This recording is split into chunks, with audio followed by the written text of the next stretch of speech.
football didn't plan this. It just happened. As the Messi-Ronaldo era slowly faded. Who's going to be next? I think we know now. Like, are we going to get a rivalry? This could be another rivalry that lasts for 10 years, like these guys. Both of them have been scoring at a ridiculous rate season after season. Two names began taking over every debate, every stat graphic, every argument online. The other day, what we're going to do when there's no Messi and no Ronaldo to watch? There's always something else. Kylian Mbappé, Erling Haaland. Two players, two completely different weapons. And one unavoidable question: are we watching the birth of football's next great rivalry? Because this isn't just about goals anymore. It's about legacy, it's about style, and it's about who will define the next decade of the sport.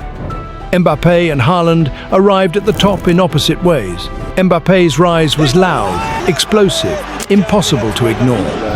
From Bondy to Monaco to Paris, he played with fearless confidence. At 18, he won League One. At 19, he scored in a World Cup final. Big stages didn't scare him, they elevated him. Haaland's rise was colder, almost unsettling. No tricks, no show, just numbers that didn't make sense. 9 goals in a single U20 World Cup match. Champions League goals on demand. Defenders knowing what was coming and still failing to stop it.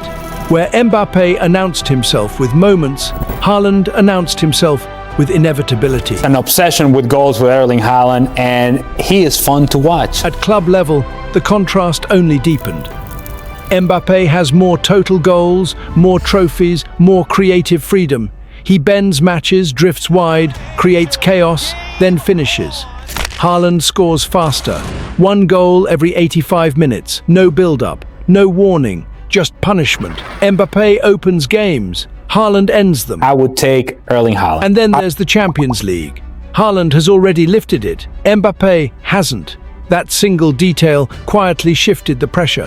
Hey, I love to play against the best player in the world, and Manuel Neuer is one of the best keeper in the history. One became the benchmark, the other became the chaser. Scored 2 goals, but I will play again one time against him, and I hope to score again. International football tilts the scale back.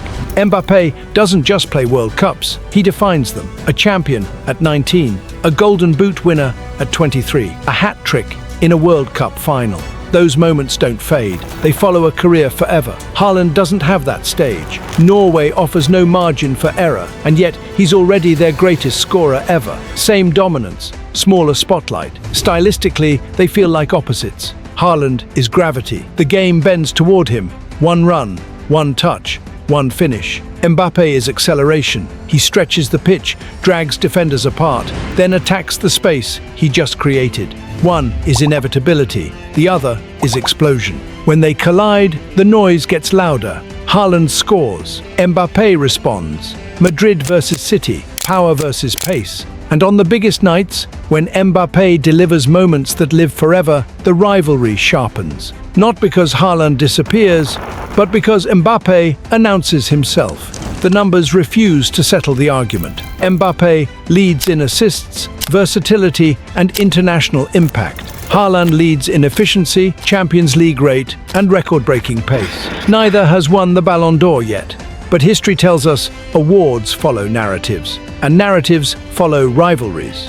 This won't be decided in one season, it will be decided by longevity, by Champions League nights, by World Cups, by who bends history instead of following it. Mbappé could become the greatest winner of his era. Haaland could become the greatest scorer. And that's the truth nobody wants to admit yet. Both paths are possible. The race has already begun, and football isn't looking away.